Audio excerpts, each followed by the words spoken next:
Pozdrav svima!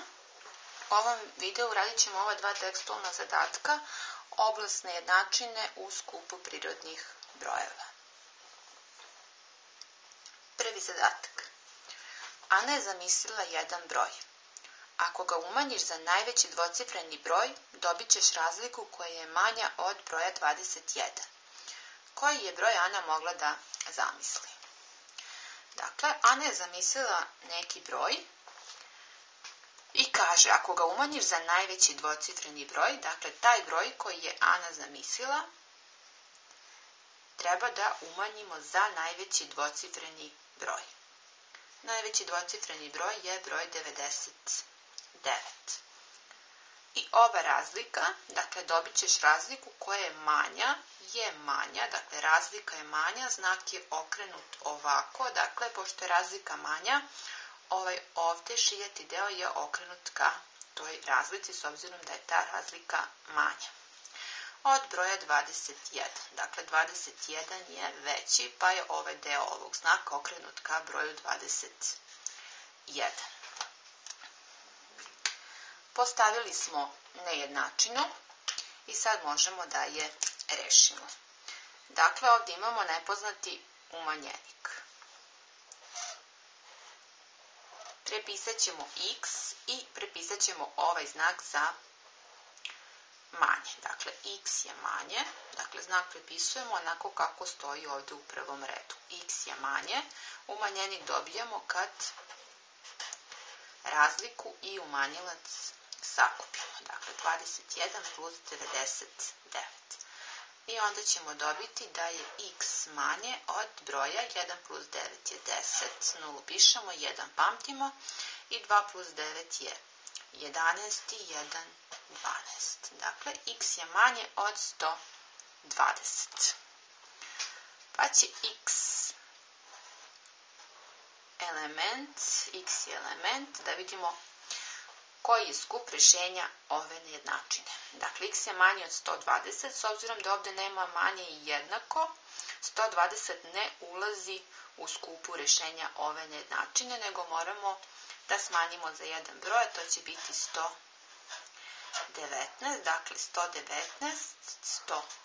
118, zapeta, pa 3 tačkice, da vidimo do kog broja možemo da idemo.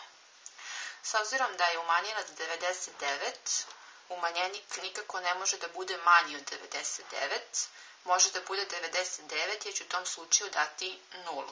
Tako da, zadnji broj koji može da bude je broj 99. 98 minus 99 u skupu prirodnih brojeva nije moguće.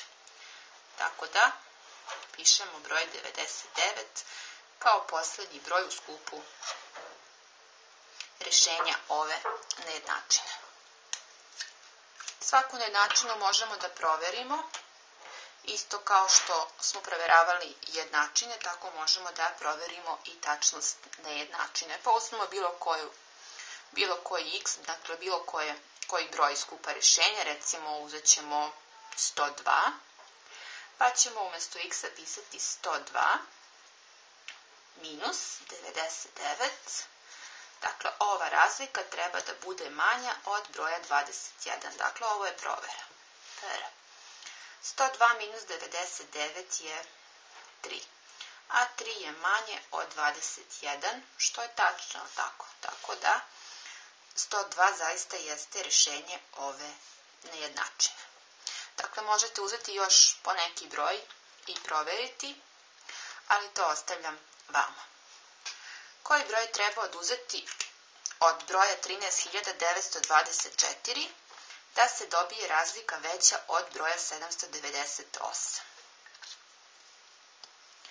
Dakle, koji broj treba oduzeti od broja 13.924? Dakle, dat nam je broj 13.924 i od tog broja trebamo oduzeti neki nepoznati broj da se dobije razlika. Dakle, ova razlika treba da bude veća, ovog puta je znak okrenut ovako, pošto razlika treba da bude veća od broja 798. Dakle, 798 je manji od ove razlike. Ovde je nepoznat umanjilac. Kad je nepoznat umanjilac, s obzirom da se minus nalazi ispred ovde, onda ovaj znak obavezno okrenemo. Dakle, neće više biti veće, nego će biti x je manje. X će biti manje, umanjilac dobijamo kad umanjenik umanjimo za razliku. Dakle, x je manje od 13.924 minus 798. Dakle, kad je nepoznat umanjilac, znak veće postaje manje i obrnuto, manje postaje veće. Dakle, ovo važi samo kada je nepoznat umanjilac. Odnosno, x je manje od 4 minus 8 ne može, 14 minus 8 je 6. Ovde smo se pozajmili pa će biti 1, 1 minus 9 ne može, 11 minus 9 je 2.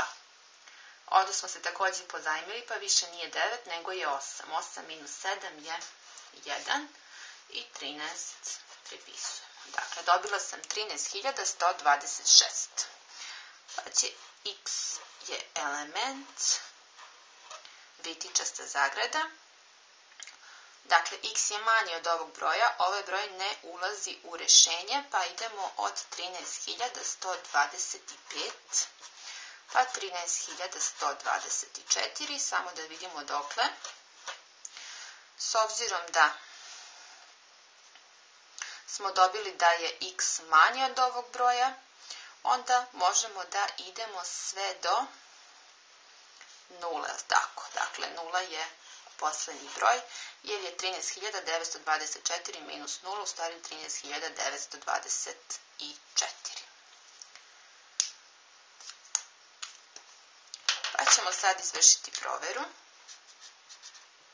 Uzet ćemo bilo koji broj u ovom skupu, recimo broj 12.000, pa ćemo od 13.924 oduzeti 12.000 i ova razlika treba da bude veća od 798.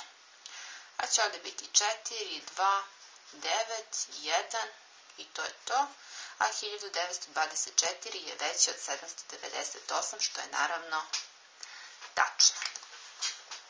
I ovim smo završili i ovaj drugi zadatak. Dakle, ono na šta treba da obratite pažnju jeste kad imamo ovako skup rešenja, dokle to rešenje može da ide, s obzirom da je ovo skup prirodnih brojeva i sa sve što je manje od nulu ili sve što je nelogično, kao što smo ovde mogli da zapišemo do nule, pa recimo 98 minus 99 je nemoguć u skupu prirodnih brojeva, pa naše rešenje može da bude samo do broja 99. Isto tako, pazite na nepoznati umanjilac, ovaj znak obavezno se okrene. Dakle, veće postaje manje, manje obrnuto postaje veće i to je to. Pozdrav!